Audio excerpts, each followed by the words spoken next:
ब्रह्मा विष्णु महेश अजर अमर नहीं है। इनका भी आविर्भाव अर्थात जन्म तथा तिरोभाव अर्थात मृत्यु होती है। प्रमाण के लिए देखिए देवी भागवत महापुराण। ब्रह्मा, मैं, विष्णु और शिव, यह तुम्हारी प्रभाव से जन्मवान है।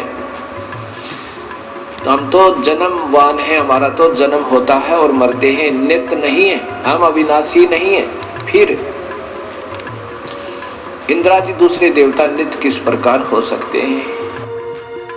कृपया अवश्य सुनिए जगत गुरु तत्वदर्शी संत रामपाल जी महाराज के अमृत वचन। एक बार सुरापान करने का कितना पाप है? मदिरा पीवे कड़वा पानी और 70 जन्म कुत्ते के जानी।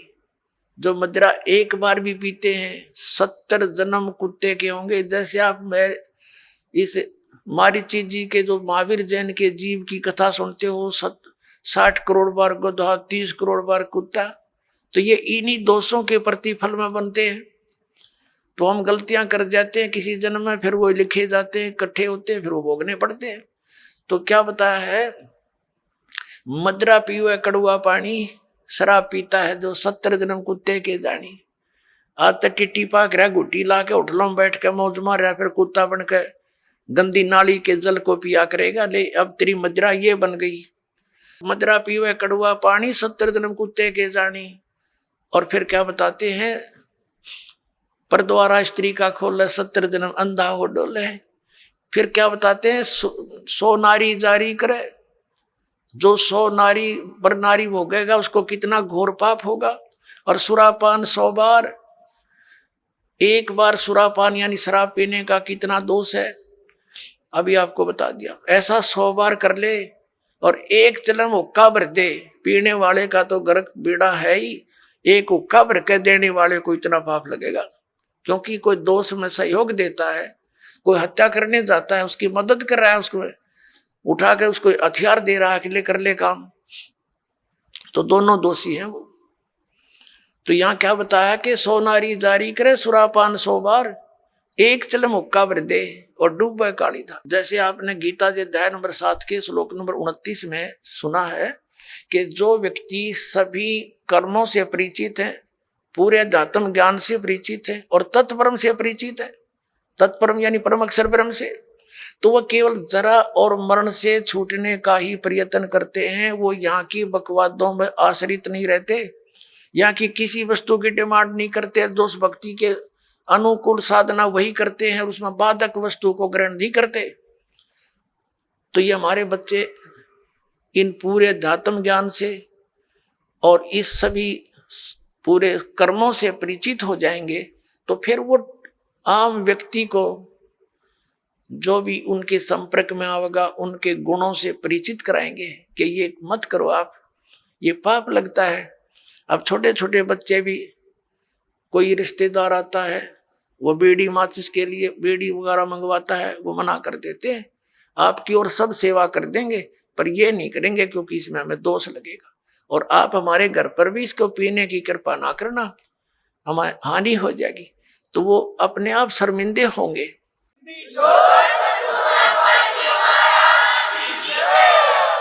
एक भक्त बता रहा था कि ऐसे हमारे घर पर हमारा एक बहनोई आ गया, लड़के थे घर पे, और वो लगा निकाल के बीड़ी पीने। उनसे उन्होंने कहा, जी आप फूफा जी बीड़ी ना पियो हमारे घर पे। तो वो न बच्चे थे, उसने समझदार व्यक्ति था, उसने बंद कर दी और बाहर जाकर पी आया। उसने सामने आकर उसे बताई मेरे से, वो कह रहा था, कहने लगे ये बालकों को क्या हो गया, मैं बीड़ी पीने लगा था ना, मना कर दिया। तो उन्होंने कहा ये हमने उपदेश ले रखा है, ऐसे ऐसे हम ना ये पीमर ना पीने दें ना, हम आपकी मदद करेंगे और आपकी सारी सेवा करेंगे हम, लेकिन ये अब हम नहीं, आपको सहयोग भी नहीं देंगे। तो रिश्तेदार उसी का नाम होता है जो अनुकूल हो जाए, ना तो दुश्मन है वो आपका। तो उन्होंने बोला जी कोई बात ना, अगर आपकी ये बात है तो मैं आज के बाद आपके घर में बीड़ी ना लाऊं और ना पीऊं।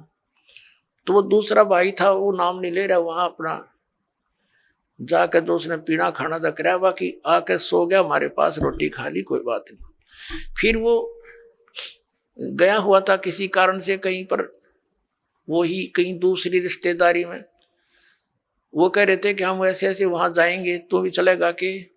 तो वो खुद कह रहा था हमारा बहनोई कि वहां जाओ तो भाई अपना बीड़ी माचिस बाहर धर दियो।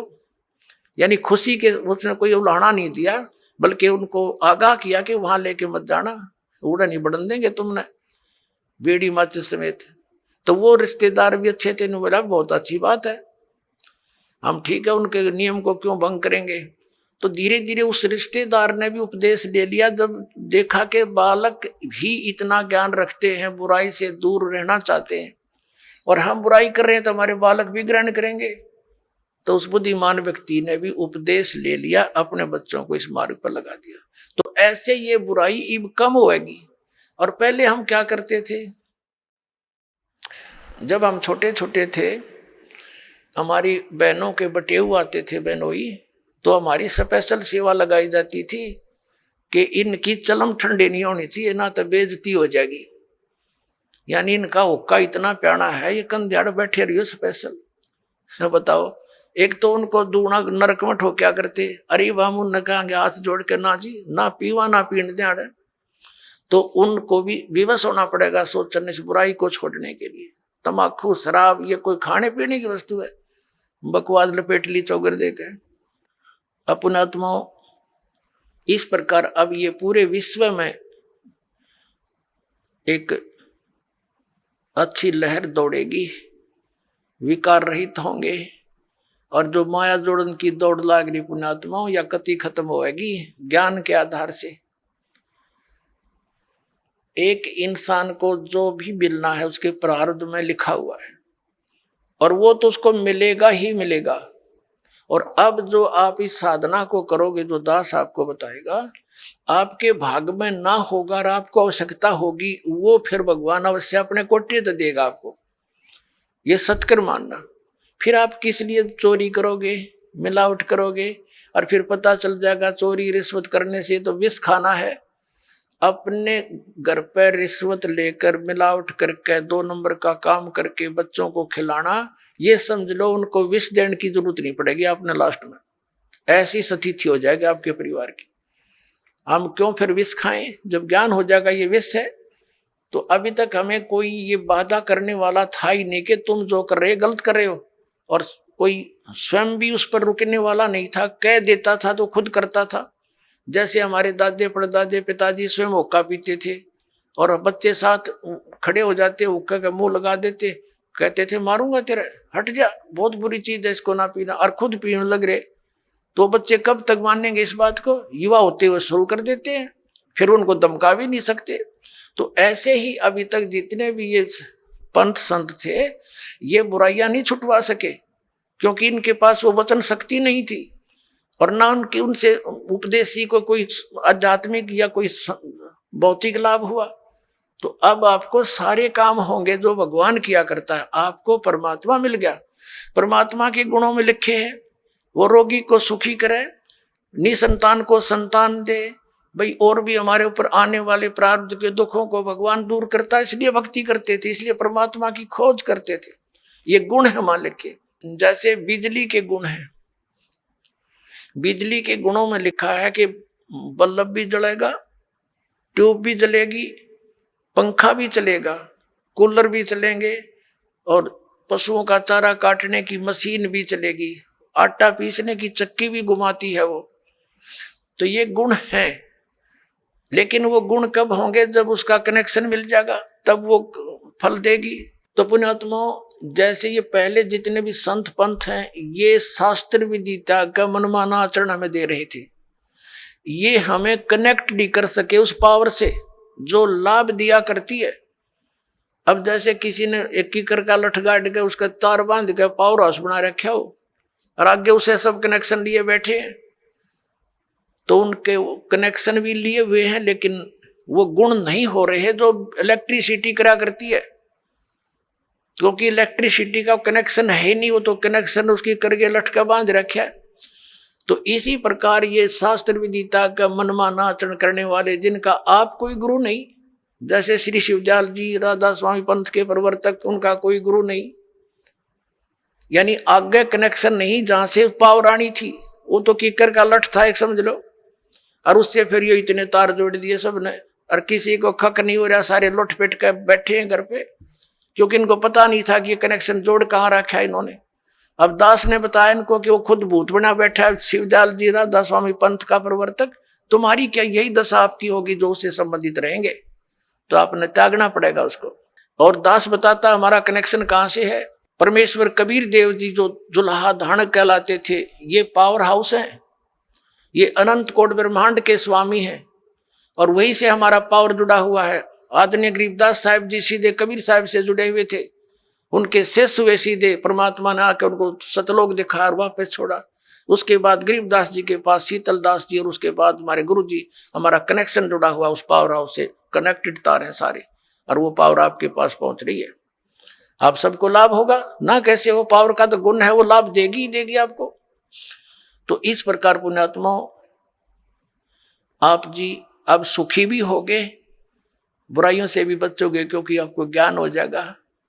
परमात्मा कहते हैं जब तक बच्चा अबोध रहता है, एक छोटे से बालक ने क्या देखा, पिताजी शराब पीता था, दादाजी भी घूंटी लगाता था, दादाजी वो एक पशुओं का भूस भर रखा था तूड़ा एक कोठे में, दादाजी दूसरे स्थान पर शराब की बोतल पी के बाकी बची उसमें छुपा देता था, और पिताजी दूसरी साइड में छुपा देता था, बच्चे देखा करते थे।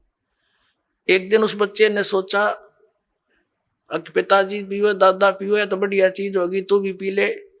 उसमें कीड़े मारने की दवाई थी, कोई विष था, वो बोतल भी उस तूड़े में दाब रखी थी। उस बच्चे ने हाथ उठ मारा कि छी कोई पावे वो मैं भी पीऊं। वह कीड़े के जो तेल था मारने के जो विष था वो हाथ लग गया, गाल का कप में पी गया। 5-10 मिनट बाद छोड़े पड़ मरा पाया, सुना देखा और बोतल धरी कप रखा। तो पुण्यात्माओं, और जब उस बच्चे को ये पता हो जाएगा कि ये तो विष है, हाथ भी ना लावर, दूसरा नबीनों का दूर रहियो भाई, ये तो मर जाएगा इससे। तो पुण्यात्माओं, परमात्मा हमें ये आगाह कराते हैं कि कौन सा विष है कौन सा अमृत है। और जब आपको ये ज्ञान हो जाएगा, फिर बताते हैं जैसे किरका जहर का रंग होरी हो, कहो कौन तिस खावे राम रंग होरी हो। होरी माने खुशी। जैसे कहीं पर विष का कण भी गिरा हो और आपको पता चल जाए ये विष का कण है, कहते उस कण को भी कौन खाओगा, किरके को उठा के दूर गिर का होगा, मिट्टी में दाब देगा और हाथ धोएगा, कहीं हमें प्रभाव ना कर जाए। तो परमात्मा कहते हैं जैसे किरकार जहर का रंग होरी हो, कहो कौन तिस खावे राम रंग होरी हो। यानी भगवान के रंग में हम इसे रंग जाएंगे, और फिर होरी होरी माने खुशी खुशी होगी हमारे घर में। इस प्रकार हम इन बुराइयों से बचेंगे, और फिर सपने में भी नहीं कर सकते। सत्कर मान लियो पुण्यात्मा, आपके आसपास भी कोई किसी का धन पड़ा होगा, विष दिखाई देगा, और कोशिश करोगे उसको उठा करके भाई किसका है कहाँ पर है, आप या उठाओगे ही नहीं। और चोरी तो बहुत दूर की बात, मिलावट करना, रिश्वत लेना, किस लिए लेते हैं हम रिश्वत, किस लिए लेते हैं हम ये 2 नंबर का काम किस लिए करते हैं। बड़ी कोठी हो, फिर दो बेटियां, उनकी शादी करनी, उसमें कई लाखों रुपए का दहेज देना है, यही 2 कारण है हमारी ये। और बड़ी कार हो, ये 3 कारण है जो हमें इस सब बुराइयों की तरफ खींच रहे हैं। तो हमने अपने बुद्धिमत्ता के साथ और तत्व ज्ञान के आधार से इनको बिल्कुल कम करना है। अब लड़कियों को कैर बना रखा हमने, 2 बेटी होगी सारा कुनबा रोने लग जाता है, क्या होगा, क्यों, क्योंकि उनके ब्याह में खर्चा गणा करने लगे हम। ये समाज में बकवाद भर दी इन पिक्चरों ने। तो अब हमने इसको खत्म कर देना है। बेटी का ब्याह करना है, सिंपल वे से करो। विवाह तो भगवान करके भेजा है, संयोग वही जोड़ता है। माँ बाप 2-2, 3-3 साल धक्के खाए जाते हैं, संस्कार नहीं होता, परमात्मा 1 मिनट में कर देता है। तो वो मालिक का किया हुआ होता, उसको हमने सिर्फ उनको मिलन करना बच्चों का, परमात्मा की वाणी बोल दे और सिंपल साधारण तरीके से उनका विवाह कर जाओ, कभी कुछ नहीं दे। और बच्चों को भी ये ज्ञान हो जाएगा कुछ दिनों में कि परमात्मा देगा उससे पूरा, उससे हमारा सफलता होगी, माँ बाप के दिए हुए से कभी सफलता नहीं होगी। अब हम कितना दे सकते अपने बच्चे को? ये क्या माँ बाप आजीवन उसको दे सकता है सारे इतना दहेज में? नहीं दे सकता। बच्चा अपना करे और खाओ, भगवान पर आश्रित रहे, फिर भगवान देगा तब सफलता होगी। तो ये बकवाद हमने घर करी देखम देखा, अब इसको त्यागेंगे कति? सिंपल मकान बनावांगे। आज कोठी गार्डन पे 5-10 लाख रुपये की इधर उधर से कर लिए, कोठी बना दी हैं, और फिर मृत्यु होगी, वह कोठी नौकी न रहेगी। आप कुत्ता बन के उसकी गली में बैठा छाया में, और वहां भी ना बैठने देखो, आते मारेगा लठ। तो हमने इतना ही काम करना है जो हमारा भक्ति में बाधक ना हो। हम सारा जीवन किले बनाने में, कोठी खरीदने के चक्कर में 100 पाप कर बैठते हैं, वो पाप हमारे साथ चले जाते हैं, वह कोठी और कार यही रह जाती है। तो इस ज्ञान के आधार से आप जी ने सबसे पहले तो हमने इस विवाह की क्रियाओं को बदलना पड़ेगा। उसके बाद फिर हमने इन कोठियों की जरूरत क्या है? एक सिंपल मकान बनाओ जो भगवान ने आपको दे रखा है, अवश्य बनाओ, ठीक, गर्मी सर्दी से बचने के लिए। और समय की, वर्तमान की जो आवश्यकताएं हैं, आपको कार भी चाहिए, मान ले स्पीड अच्छी होगी जमाने की, मोटरसाइकिल चाहिए, आप विश्वास करना परमात्मा आपको वो भी देगा। लेकिन सदुपयोग के लिए उसमें परमात्मा की कैसेट ला के चले, उसके अंदर भगवान की टेप चलावे, मालिक की चर्चा करता जावे आवे, तो वो आपको सबको दे सकता है। मालिक के घर में किसी चीज की कमी नहीं, लेकिन दुरुपयोग ना हो।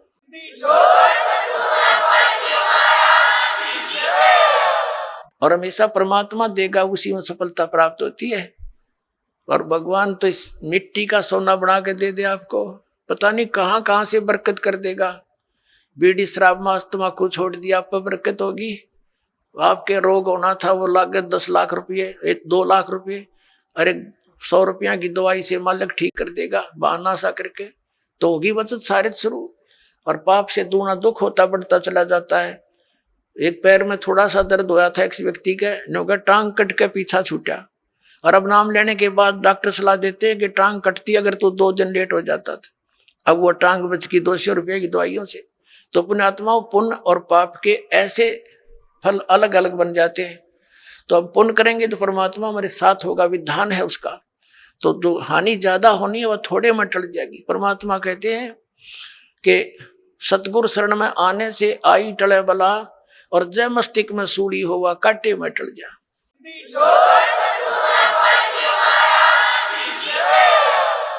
यदि हमारे प्रारब्ध के अंदर मृत्यु होनी हो तो परमात्मा कहते हैं कांटा लग जाने से उसको इतने में ही आपके उस पाप को वो परमात्मा कैंसिल करवा देगा। तो इसलिए भगवान की खोज हम किया करते थे। तो पुण्यात्मा, हमारे जो अध्यात्म गुरु थे वो तत्व ज्ञानहीन और हमारे सदग्रंथों से अपरिचित थे। पहले पवित्र हिंदू धर्म से पहले कोई मजहब नहीं था।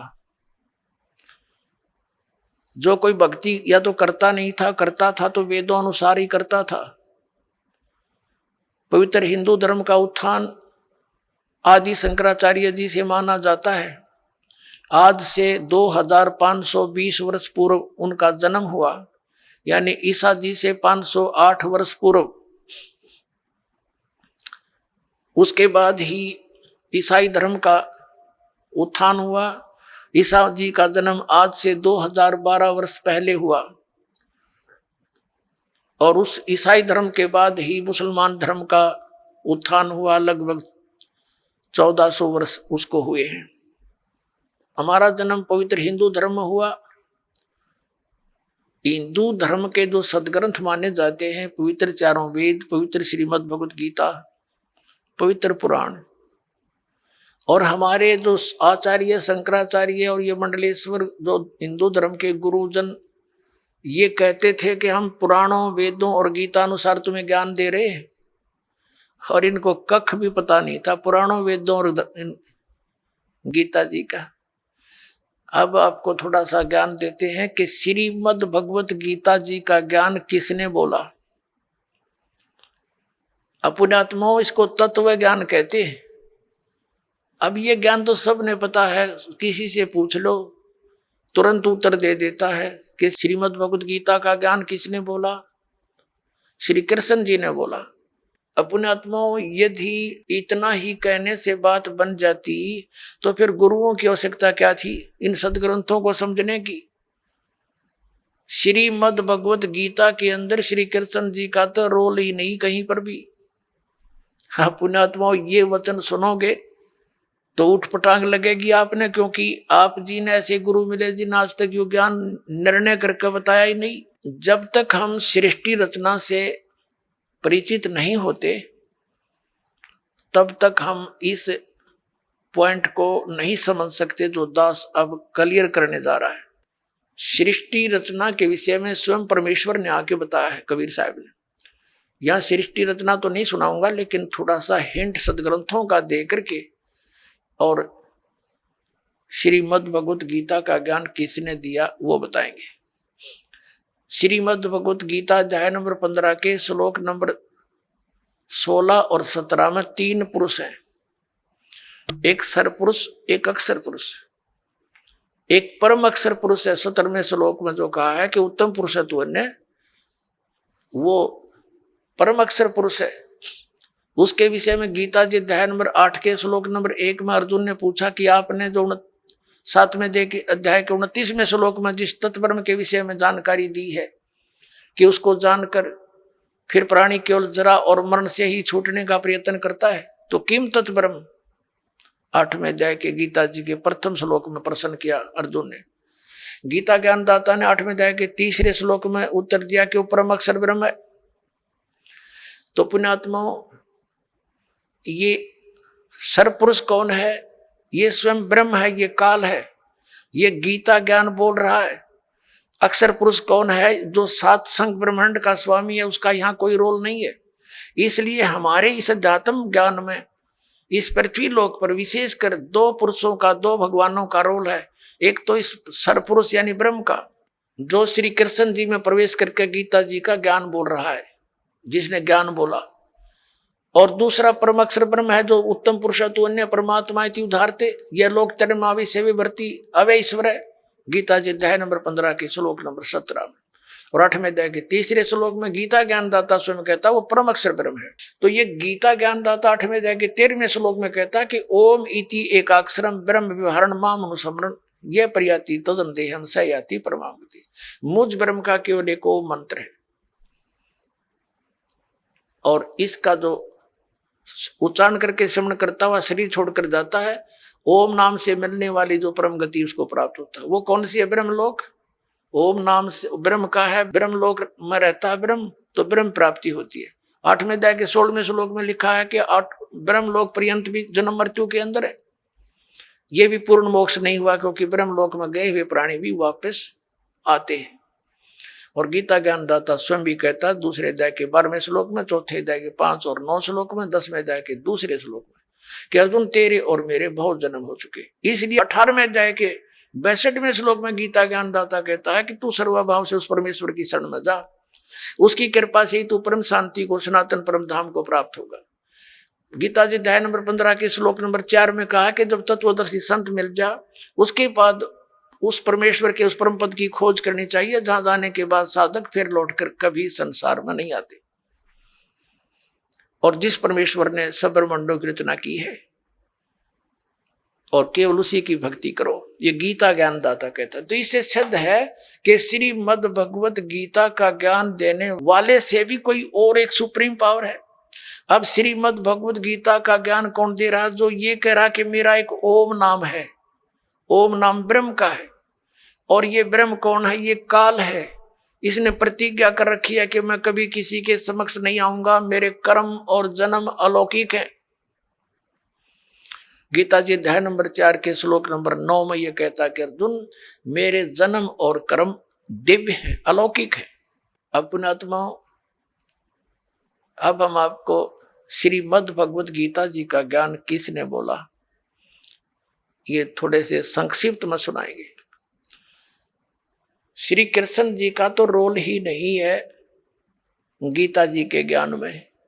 कैसे कि श्री कृष्ण जी युद्ध के पक्ष में नहीं थे इस महाभारत के युद्ध में, और 3 बार वो गए हैं शांति दूत बनकर, समझाने की चेष्टा की है कौरव और पांडवों को। लास्ट में यहां तक जब फैसला कर लिया कि भी एक तरफ मैं होऊंगा, एक तरफ मेरी सेना होगी, और मैं शस्त्र भी नहीं उठाऊंगा, प्रतिज्ञा कर ली। तो पुण्यात्माओं, जो महापुरुष ये कहता हो कि मैं हथियार भी नहीं उठाऊंगा, क्या फिर वो युद्ध की सलाह दे सकता है? नहीं। अब जब इसने देखा, किसने? इस काल भगवान ने, ये गीता जी अध्याय नंबर 7 के श्लोक नंबर 24 और 25 में स्पष्ट करता है कि मैं अपनी योग माया से छुपा रहता हूं, मैं कभी किसी के समक्ष नहीं होता, ये मेरा अटल अनुतम, अवय अनुतम यानी घटिया अटल नियम है। इससे घटिया और क्या होगा? जो पिता अपने पुत्रों के सामने नहीं आता, उसमें कोई दोष है? तो इस कारण इस प्रकार वो स्पष्ट करता है कि मैं अपनी योग माया से छुपा रहता हूं, और मुझ अव्यक्तम व्यक्तिम आपन मनन्ते, मुझ अव्यक्त को, मैं तो अव्यक्त रहता हूं और मुझे कृष्ण मान रहे हैं ये मूर्ख जन समुदाय। I am not Krishna, Gita ज्ञानदाता कहते हैं। अब ये इसके जन्म और कर्म कैसे अलौकिक है पुण्यात्माओं? ये काल जो है, जैसे आप जी ने श्री शिव पुराण के अंदर, इस विद्वेश्वर संहिता के अंदर देखा, आपको दिखाएंगे, तो उसके अंदर क्या लिखा है कि ब्रह्मा और विष्णु जी का आपस में इसी बात पर युद्ध हो गया। ब्रह्मा जी कहते हैं विष्णु जी के मैं तेरा जनक हूं, मैं तेरा बाप हूं, तेरी उत्पत्ति मैंने की है। विष्णु जी कहते हैं मैं तेरा बाप हूं, तेरी उत्पत्ति मेरी नाभि कमल से हुई है। इसी बात पर इनका युद्ध हो गया। इसको समाप्त कराने के लिए इनके पिता, जिसने यह गीता का ज्ञान बोला, ये इनका पिता है, ये काल रूपी ब्रह्म सदा शिव यही है। इसने इन दोनों के बीच में एक तेजो में लिंग खड़ा कर दिया, स्तंभ, और बहुत लंबा चौड़ा, ये ऊपर नीचे घूमने लगे। उसका और छोर प्राप्त करने के लिए युद्ध बंद हो गया। फिर ये स्वयं अपने पुत्र शिव का रूप धारण करके खड़ा हो गया। फिर इनको समझाने लगा कि तुम भगवान नहीं हो, यू आर नॉट गॉड, तुमने अपने आप को इस मान लिया, जैसा कि आपको बहुत बार दिखाया है दास ने। फिर ये कहता है कि पुत्रों, ब्रह्मा और विष्णु को, कि तुमने जो दो कृत, दो डिपार्टमेंट, जैसे उत्पत्ति और सतिथि का तुमने मुझसे प्राप्त किए तपस्या करके, इसी प्रकार दो कृत महेश्वर और रुद्र को ने प्राप्त किए मेरे से। तो इसका मतलब ये 5वां है जो श्री शिव पुराण का ज्ञान और ब्रह्मा विष्णु को जो ज्ञान दे रहा है, यो इनका पिता है। और ये उसी विद्वेश्वर संहिता में इसी चैप्टर में कहता है कि मेरा एक ओम अक्षर है, नथिंग एल्स, और इसका सिमरण करो, इसका सिमरण करने से मेरा ही स्मरण होता है। तो इससे सिद्ध हो गया कि जो शिव पुराण के विद्वेश्वर संहिता के अंदर बोल रहा है वो काल है, और वो शिव रूप बना के खड़ा हो गया। ऐसे ये छल करता है, किसी को ब्रह्मा रूप में दर्शन दे देता है, किसी को विष्णु जी के रूप में दर्शन दे देता है, तो वो विष्णु जी की महिमा गाने लग जाता है कि विष्णु जी आप ही भगवान हो, आप छुपाए हुए हो अपने आप को। इस प्रकार इनको भ्रम हो जाता है। और ये कैसे इसके कर्म अलौकिक हैं, अब आपको दिखाते हैं थोड़ा प्रमाण सदग्रंथों में। एक बार देवताओं का और असुरों का, राक्षसों का युद्ध हो गया, और राक्षस विजयी हो गए, देवता भाग गए, मैदान छोड़ गए। देवताओं ने कहीं जाकर के इकट्ठा होके भगवान विष्णु की आराधना की, और ये विष्णु रूप धारण करके, ये ब्रह्मा विष्णु महेश का पिता जिसने गीता बोली, ये वहां प्रकट हो गया। और इसने पूछा कि तुमने जो तुम्हारे मन की बात मैंने जान ली है, और आप जाओ जो ससाद का पुरंजय नामक पुत्र है उसको युद्ध के लिए खड़ा कर लो, राक्षसों के आमने सामने खड़े हो जाओ और उसको तैयार कर लो। मैं उसके शरीर में प्रवेश करूंगा, और राक्षसों को मार दूंगा। अब दिखाता हूं आपको, ये देखिएगा श्री विष्णु पुराण, गीता प्रेस गोरखपुर से प्रकाशित है। ये है श्री विष्णु पुराण, सचित्र हिंदी अनुवाद सहित है, इसमें संस्कृत भी साथ है। अनुवादक है मुनीलाल गुप्त और गीता प्रेस गोरखपुर से प्रकाशित। प्रकाशक एवं मुद्रक है गीता प्रेस गोरखपुर, गोविंद भवन कार्यालय कोलकाता का संस्थान। ये है अध्याय नंबर 2 और चतुर्थांश और 233 पृष्ठ पे ये विष्णु पुराण। अब हम आपको यहां ले आते हैं, 233 पृष्ठ पे यहां से पढ़ेंगे। पूर्व काल में त्रेता युग में एक बार अति भीषण देव असुर संग्राम हुआ, देवताओं और राक्षसों का। उसमें महाबलवान दैत्यगण से पराजित हुए देवताओं ने भगवान विष्णु की आराधना की। तब आदि अनंत शून्य अशेष जगत प्रतिपालक श्री नारायण ने देवताओं से प्रसन्न होकर कहा, आप लोगों का जो कुछ अभिष्ट है वह मैंने जान लिया है। तुम जो चाहते हो मैं समझ गया। उसके विषय में यह बात सुनिए। राजऋषि ससाद का जो पुरंजय नामक पुत्र है, उस अक्षत्रिय श्रेष्ठ के शरीर में अंश मात्र से यानी कुछ समय के लिए स्वयं अवतीर्ण होकर उन संपूर्ण दैत्यों का नाश करूंगा। अतः तुम लोग पुरंजय को दैत्यों के वध के लिए तैयार करो। ठीक हो गया। अब इसने क्या किया, पुरंजय को खड़ा कर लिया देवताओं ने समझा बुझा के, और राक्षस भी सामने हो गए। ये काल जो है उस पुरंजय के अंदर प्रवेश कर गया, क्योंकि ये 1000 भुजा का 1000 कला का मालिक है। ब्रह्मा विष्णु महेश 4 ये 16 कला के मालिक हैं, तो इसमें शक्ति ज्यादा। इसने उन सब राक्षसों को मार डाला। तो अब दूसरा उदाहरण देते हैं आपको। एक समय गंधर्वों का और नाग वंशियों का, नाग गोत्र के व्यक्तियों का आपस में युद्ध हो गया। तो गंधर्वों ने नागों को पराजित कर दिया और उनके सब धन लूट लिया। तो फिर नाग वंशियों ने यानी नाग गोत्र वाले व्यक्तियों ने इकट्ठे होकर भगवान विष्णु की आराधना की। फिर ये विष्णु रूप में काल प्रकट हो गया। इसने कहा कि आप जाओ और ऐसे ही पुरुकुत्स को तैयार करो, पुरुकुत्स को उसको तैयार करो, उसके शरीर में प्रवेश करके मैं गंधर्व का नाश कर दूंगा। अब देखो प्रमाण, ये है अध्याय नंबर 3 और श्लोक नंबर 200। ये श्री विष्णु पुराण, ये है अध्याय नंबर 3 और चतुर्थ अंश श्री विष्णु पुराण, पृष्ठ 242 पे या नीचे आइएगा। तीसरा अध्याय। पूर्व काल में रसातल में मोने नामक 6 करोड़ गंधर्व रहते थे। उन्होंने समस्त नाग कुल के प्रधान रतन और अधिकार छीन लिए थे।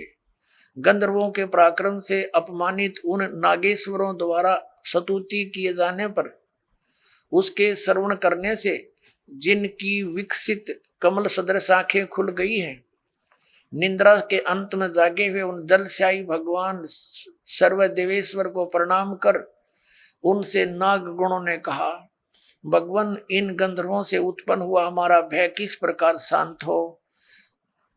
तब आदि अनंत रहित भगवान पुरुषोत्तम ने कहा, युवनासव के पुत्र मानधाता का जो यह पुरुकुत्स नामक पुत्र है, उसमें प्रविष्ट होकर मैं स्पष्ट कर दिया, प्रविष्ट होकर उसमें प्रवेश करके मैं उन संपूर्ण दुष्ट गंधर्वों का नाश कर दूंगा।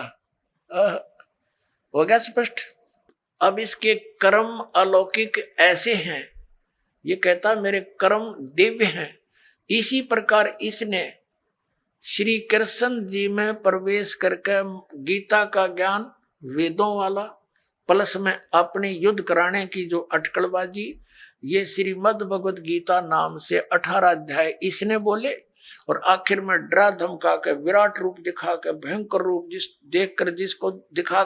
जिसको देख करके अर्जुन कांपन लग गया, अर्जुन जैसा योद्धा।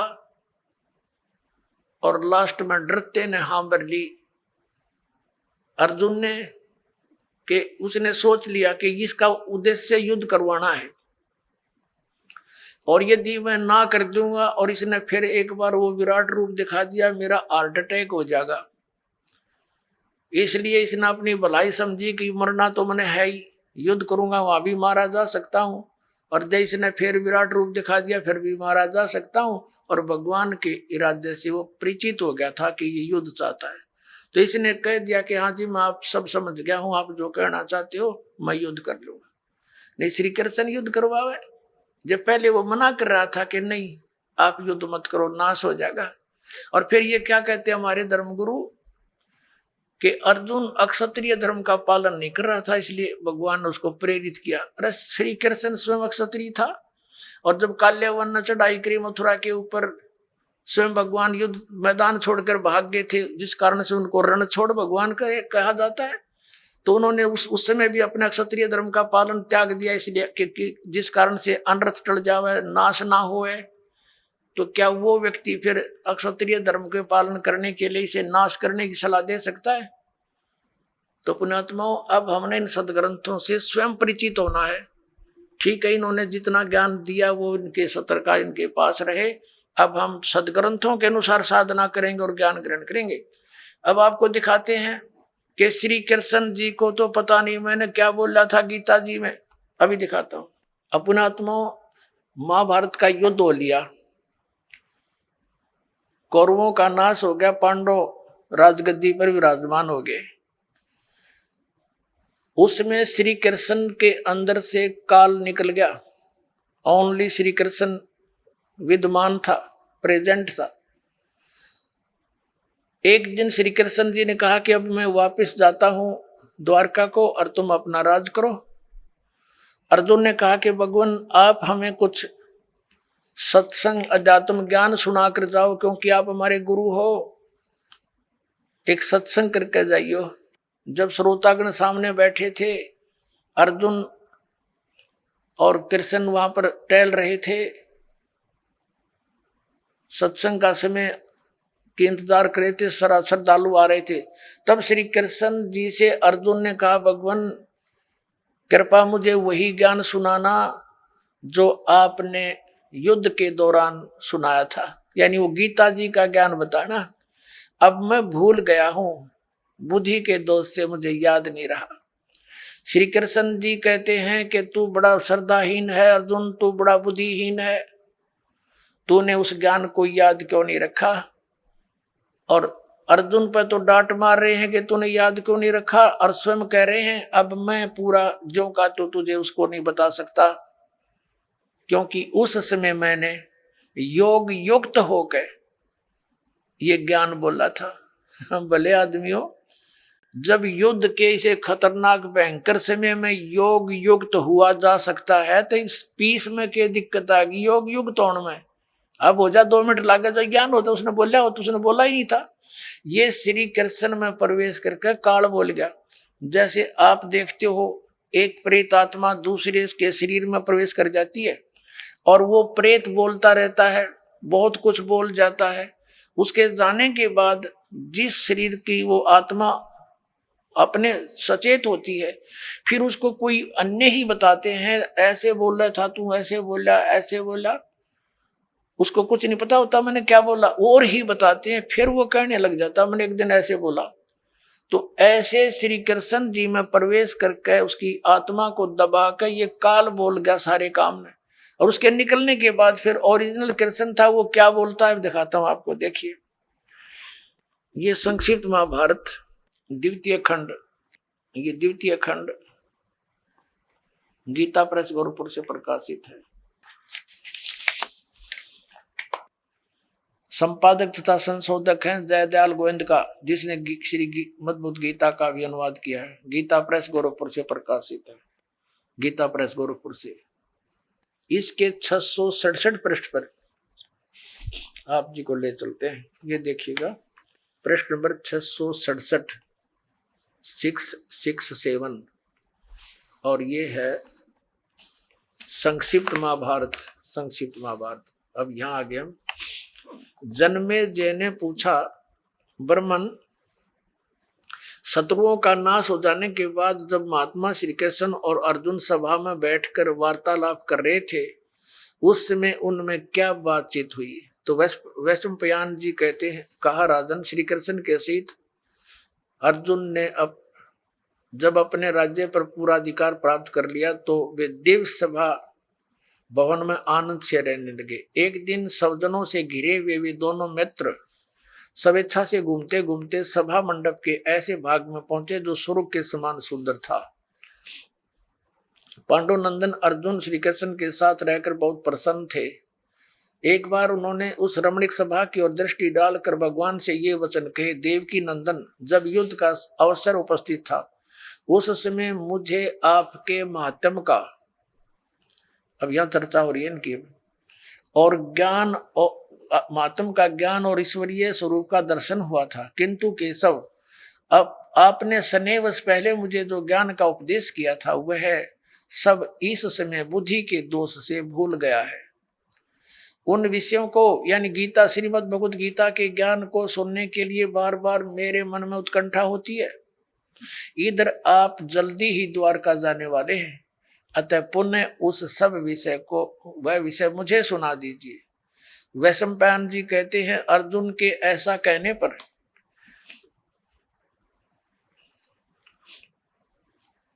वक्ताओं में श्रेष्ठ महातेजस्वी भगवान श्री कृष्ण ने उन्हें गले से लगाकर इस प्रकार उत्तर दिया। श्री कृष्ण बोले, अर्जुन, उस समय मैंने तुम्हें अत्यंत गोपनीय विषय का श्रवण कराया था। अपने स्वरूप भूत धर्म सनातन पुरुषोत्तम तत्व का परिचय दिया था और नित्य लोकों का भी वर्णन किया था, किंतु तुमने जो अपनी नासमझी के कारण उस उपदेश को याद नहीं रखा, यह जानकर मुझे बड़ा खेद हुआ है। उन बातों को अब पूरा स्मरण होना संभव नहीं जान पड़ता। पांडुनंदन, निश्चय ही तुम बड़े श्रद्धाहीन हो, तुम्हारी बुद्धि अच्छी नहीं जान पड़ती। अब मेरे लिए उस उपदेश को ज्यों का त्यों दोहरा देना कठिन है, क्योंकि उस समय योग युक्त होकर मैंने परमात्म तत्व का वर्णन किया था। अब पुण्यात्माओं, अब आपके कति समझ में आ जाएगी, यू ज्ञान बोला किसने? श्री कृष्ण जी का था रोल नहीं गीता के ज्ञान में। अब ये खुद कह रहे हैं कि मैंने, अब जैसे ये दास आपको ये सत्संग सुना रहा है और आप मुझे 10 वर्ष के बाद पूछ लियो, जी इस विषय पर जो आपने ये सत्संग किया था कृपा फिर सुनाइयो। कभी सुन लो, उसी से मैं सुना दूंगा, क्योंकि वो मैंने अपने होश हवास में सुना रखा है। और मेरे अंदर कोई प्रेत बोल रहा है तो फिर मैं ये बात बोलूंगा जो श्री कृष्ण बोल रहे हैं कि तुमने याद नहीं रखा, तुम कैसे व्यक्ति हो, श्रद्धाहीन हो, बुद्धिहीन हो। अरे भले आदमियों, ये दास सत्संग करेगा और प्रथम बार जो श्रोता इस सत्संग को सुनेगा 20% याद रहता उसको, और मैं फिर डांट मारूं कि तुमने याद क्यों नहीं रखा, तो इससे सिद्ध है कि खिसियानी बिल्ली खंबा नोच रही है। यानी उसको ज्ञान नहीं खुद को, और उसको धमका रहा है कि तूने याद क्यों नहीं रखा, तेरा के बिजली गिर गई। अब तो आपको क्या हो गया, जब ऐसे भयंकर युद्ध के समय में आदमी योग युक्त हो सकता है, तो शांत है, सब तरह से बिल्कुल पीस ऑफ माइंड है, आराम से योग युक्त हो सकते हैं। भाव कहने का ये पुणात्माओं, श्री कृष्ण जी का तो रोल ही नहीं था गीता के ज्ञान देने में। अब श्रीमद् भगवत गीता का ज्ञान दिया किसने है? ये काल ने दिया। गीता जी अध्याय नंबर 11 के श्लोक नंबर 32 में स्वयं कहता है कि अर्जुन, मैं काल हूं और देख तेरे सामने ये मेरा वास्तविक रूप है, और इस रूप का यानी जो मैंने अब तुझे ये रूप दिखा है, इस रूप का पहले ना तो किसी ने पहले दर्शन हुआ, ना आगे कोई कर सकता। ये तेरे ऊपर रहम करके मैंने ये अपना विराट रूप दिखा है। पुणात्माओं, यदि श्री कृष्ण जी बोल रहे होते गीता, तो ये शब्द नहीं कहते कि ये मेरा विराट रूप पहले किसी ने नहीं देखा, क्योंकि श्री कृष्ण जी तो अपना विराट रूप कौरवों की सभा में दिखा चुके थे। उस विराट में दिन रात का अंतर है।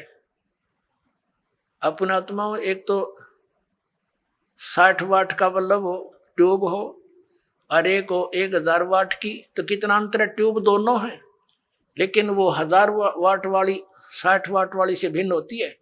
तो इसी प्रकार इन दोनों ने ही विराट रूप दिखाया था, उसमें और उसमें भिन्नता थी।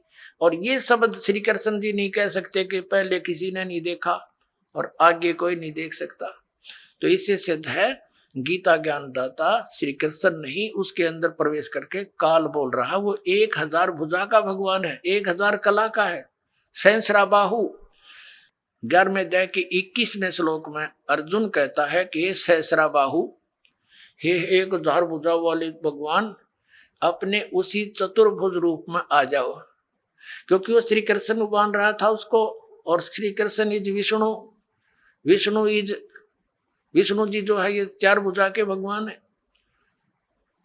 अब इस दास की नजरों से आपको पता चलेगा कि श्रीमद् भगवद गीता का ज्ञान किसने बोला। और दूसरा और अन्य प्रमाण एक ये है कि श्री कृष्ण तो अर्जुन के साले थे। श्री कृष्ण की बहन अर्जुन को ब्याही थी सुभद्रा जी, अपने साले को पहचानने से भूल गया। वो श्री कृष्ण नहीं था, वो श्री कृष्ण से बाहर निकल कर वो काल देख रहा था, ऐसा भयंकर रूप दिखाया, और श्री कृष्ण अलग खड़े हैं, ओझल हो गए उसके प्रकाश में, तेज में। तब अर्जुन पूछता है, हे महानुभाव आप कौन हो, मैं आपको नहीं पहचानता। तो क्या श्री कृष्ण थे वह? और भी ढेर सारे प्रमाण हैं कि श्री कृष्ण जी ने गीता का ज्ञान नहीं कहा। श्री कृष्ण जी ने पहले कभी काल नहीं कहा अपने आप को, बाद में कभी काल नहीं कहा।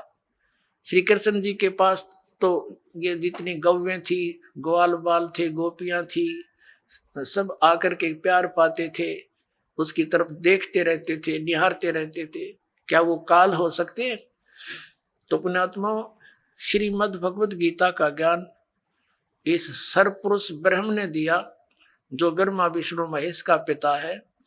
और इसी को हमारे धर्म गुरु, इसी को परम ब्रह्म बोलते हैं, इस काल को, कि ये मूर्ति रहित है, ये आकार में आया तो सदाशिव बन गया, ब्रह्मा जी बताते हैं।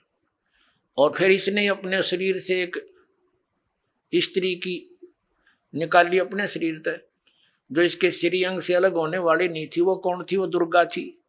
वो परमेश्वर ने निकाली थी इस काल के पेट से, जो आपको सृष्टि रचना में बहुत बार बताया और सुनाया गया है। तो ये श्री शिव पुराण के अंदर आप देखते हो, रुद्र संहिता के अंदर आपको कल भी दिखाया था और भी दिखाएंगे समय आने पर। तो उसके अंदर स्पष्ट है कि श्री दुर्गा जी से और श्री शिव यानी इस कसत काल रूपी भगवान से विष्णु जी की उत्पत्ति हुई, इन दोनों के सृष्टि क्रम से, और ऐसे ही ब्रह्मा जी की उत्पत्ति की। और फिर विद्वेश्वर संहिता में ये आपने देख लिया, 5 बोलने वाला ये अलग है, और शिव, विष्णु, ब्रह्मा और रुद्र, ये चारों को ये उपदेश दे रहा है। तो ये काल रूपी ब्रह्म जो है, इसने गीता जी का ज्ञान बोला, और इसने अपनी सतिथि बताई कि तेरे और मेरे बहुत जन्म हो चुके अर्जुन, तो नहीं जानता मैं जानता हूं।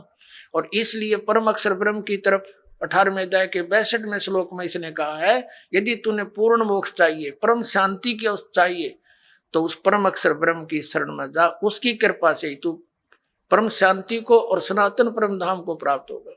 फिर उसके लिए ऑप्शन छोड़ दिया कि उसके लिए तत्वदर्शी संतों की खोज कर, वो संत जैसे बताएं तू वैसे भक्ति कर, तब तेरा पूर्ण कल्याण होगा। बोलो सतगुरुदेव।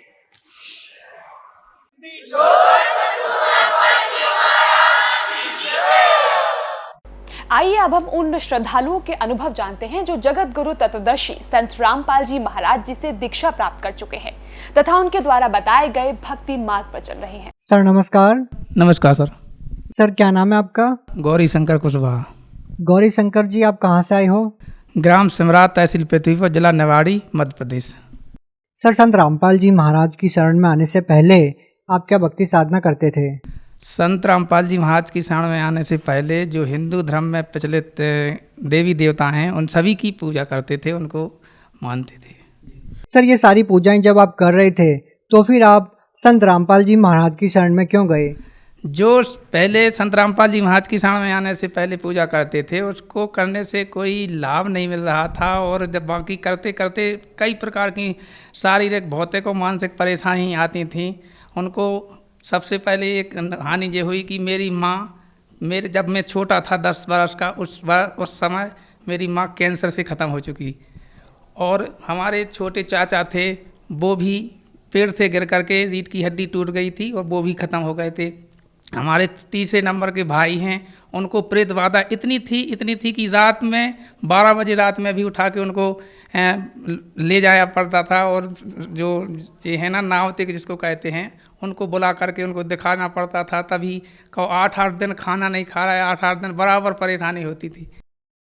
सर, आपको ये सभी पूजाएं करते करते भी इन सारी समस्याओं का सामना करना पड़ा। सर, इसके पीछे की वजह क्या है? इसके पीछे का वजह तो सर, आज जब संत रामपाल जी महाराज का जो ज्ञान सुना, उससे जानकारी मिली है। पहले तो कोई जानकारी नहीं थी कि ये सोचते कि जो भाग में है वो मिल रहा है, लेकिन आज संत रामपाल जी महाराज ने अपने जो सतमार्ग बताया है, अपने गीता में पढ़ के बताया है कि गीता अध्याय 16 का श्लोक 23 में लिखा है कि जो शास्त्र विधि को त्याग कर मनमाना आचरण करता है, उसको ना सुख ना शांति ना गति कुछ नहीं होती है। तो ये आज मेरे को मालूम पड़ा है, इसलिए ये हानि हो रही थी, सतमार्ग नहीं मिला था। सर, ये सब पूजाएं करते करते भी आपको बहुत सारी प्रॉब्लम का सामना करना पड़ रहा था, तो सर आप संत रामपाल जी महाराज की शरण में क्यों गए? संत रामपाल जी महाराज की शरण में आने का कारण है सर कि मैं एक दिन टीवी देख रहा था। टीवी देखते देखते संत रामपाल जी महाराज का सत्संग आ रहा था, और संत रामपाल जी महाराज उस उल्टा लटका हुआ संसार रूपी जो पेड़ है उसके बारे में समझा रहे थे। और मैं इसी बात से पहले दुखी था, क्योंकि मैंने संत रामपाल जी महाराज की शरण में आने से पहले रामायण पढ़ा, देवी भागवत पुराण पढ़ी, शिव पुराण पढ़ा, विष्णु पुराण पढ़ा। इनमें मेरे को एक शंका उत्पन्न हो रही थी कि ये मैंने मान लो विष्णु पुराण पढ़ा तो उसमें केवल विष्णु ही विष्णु सब कछु है, वही सबके पालनहार हैं, वही करता है। फिर शिव पुराण पढ़ा, शिव पुराण को पढ़ने से ये सिद्ध हुआ कि शिव ही सब कछु है, सभी देवों के देव हैं, महादेव हैं। रामचरितमानस को पढ़ा, उसमें ये मिला कि रामचंद्र जी के अलावा इस दुनिया में कोई भगवान नहीं है। देवी पुराण पढ़ा तो उसमें ये देखा है कि देवी ही सबकी करता धरता है। देवी कहने का मतलब मेरे मन में एक शंका थी कि आखिर वो भगवान कौन है, उस भगवान की मैं तलाश में था। इस बीच टीवी पर सत्संग देखा, संत रामपाल जी महाराज गीता खोल के बता रहे थे। गीता अध्याय 15 का श्लोक 1 से लेके 4 और 16-17 में स्पष्ट बता रहे थे कि उल्टा लटका हुआ संसार रूपी जो पेड़ है उसके बारे में बता रहे थे कि पूर्ण भगवान कौन है। तो उससे मेरे को ये जानकारी पड़ी कि ब्रह्मा विष्णु महेश जो भगवान तो हैं, 3 लोक के भगवान हैं, लेकिन पूर्ण भगवान की जानकारी संत रामपाल जी महाराज की शरण में आने के बाद ही पड़ी। सर, आपको संत रामपाल जी महाराज की शरण में आने से आपको पूर्ण ज्ञान मिला, तो सर हम आपसे ये जानना चाहेंगे कि पहले की जो साधनाएं करते करते भी आपको इतने सारे प्रॉब्लम हुई, इतनी सारी समस्याओं का सामना आपको करना पड़ा, तो पूर्ण परमात्मा की शरण में आने के बाद, शास्त्रों के अनुसार भक्ति साधना करने के बाद आपको क्या लाभ मिला? हाँ जी, संत रामपाल जी महाराज की शरण में आने के बाद हमको लाभ मिला कि पहला लाभ तो ये मिला कि मुझको सतमार्ग मिला, पूर्ण प्रमाणित भक्ति मिली जो मानव जीवन का मूल उद्देश्य है। दूसरा लाभ ये हुआ कि मैं एक दिन अपने घर से टीकमगढ़ के लिए जा रहा था, मेरे साथ में एक मेरा दोस्त था। अचानक रात में मैं थोड़ा जगने के कारण मैं बाइक से जा रहा था, तो बाइक से अचानक नींद लगी, वो गाड़ी इतनी एक्सीडेंट हुआ कि कम से कम 10 फुट आगे गाड़ी से वो चक्कर के वे रोड से बाहर गिरा। संत रामपाल जी महाराज की इतनी दया हुई कि मेरे को कुछ भी खरोच नहीं आई, जबकि गाड़ी में टूट फूट हो चुकी थी।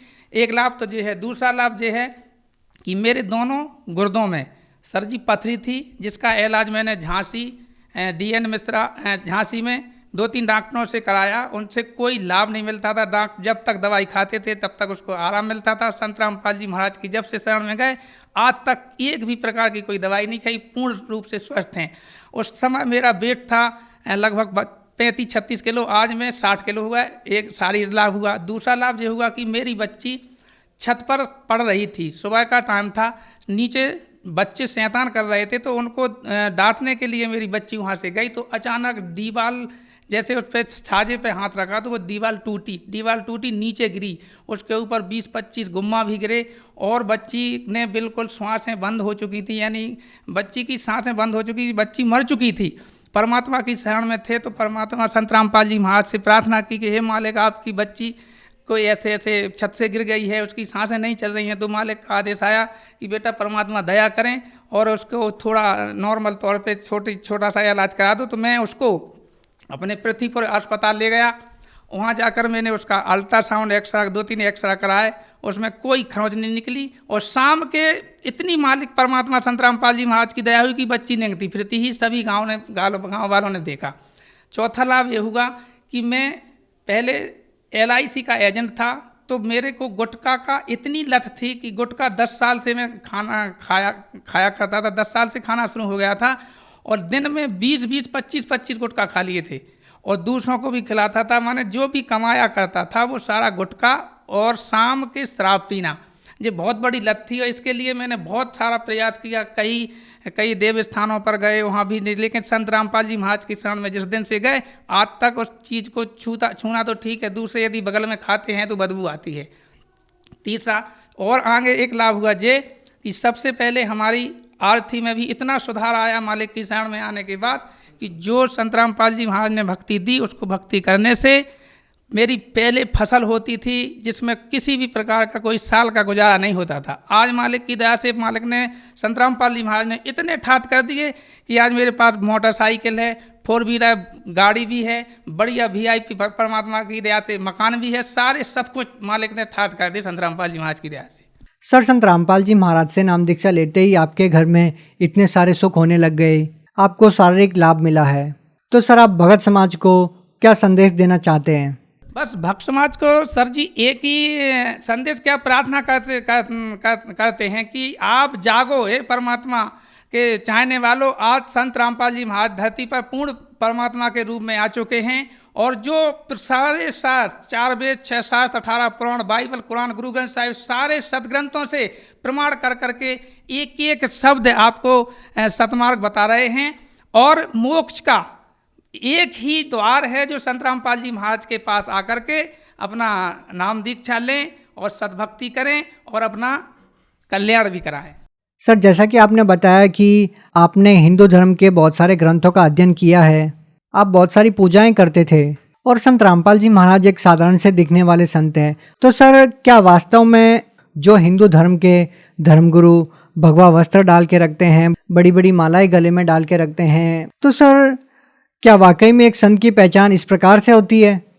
नहीं, संत रामपाल जी महाराज ने बताया है कि संत की पहचान वेशभूषा या कपड़ा पहनने से नहीं होती है। संत की पहचान तो सत्य ज्ञान से होती है, जो शास्त्रों के अनुसार प्रमाण सहित ज्ञान बताएगा वही सच्चा संत है, वही सतमार्ग बताने वाला है। बाकी की पीले कपड़ा पहनने से या दाढ़ी रखाने से जटाओं रखाने से इससे संत की कोई पहचान नहीं होती है। जो अन्य गुरु हैं उनसे मेरी प्रार्थना है कि आपका जो ज्ञान है वो प्रमाण सहित नहीं है। ये बात सभी आप भी जानते हैं और आपके धर्मगुरु सभी जानते हैं। तो मेरी उनसे प्रार्थना है कि आप संत रामपाल जी महाराज के अनेक चैनलों पर जो सत्संग आता है, सोशल मीडिया पर आता है, उनके माध्यम से आप उनके सत्संग ज्ञान को समझें, ज्ञान को समझ के जो मान बड़ाई त्याग करके और जो पुण्य का काम है, जो मेन उद्देश्य है मानव जीवन का, जो आप किसी के जीवन के साथ अन्य भक्तों, भोले भाले भक्तों के साथ खिलवाड़ कर रहे हैं, उससे आप बचें, आप उनका भी कल्याण कराएं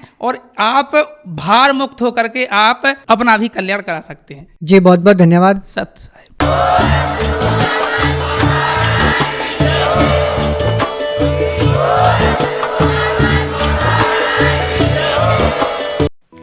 आप सुन रहे थे जगत गुरु तत्वदर्शी संत रामपाल जी महाराज के मंगल प्रवचन। अधिक जानकारी के लिए संपर्क करें।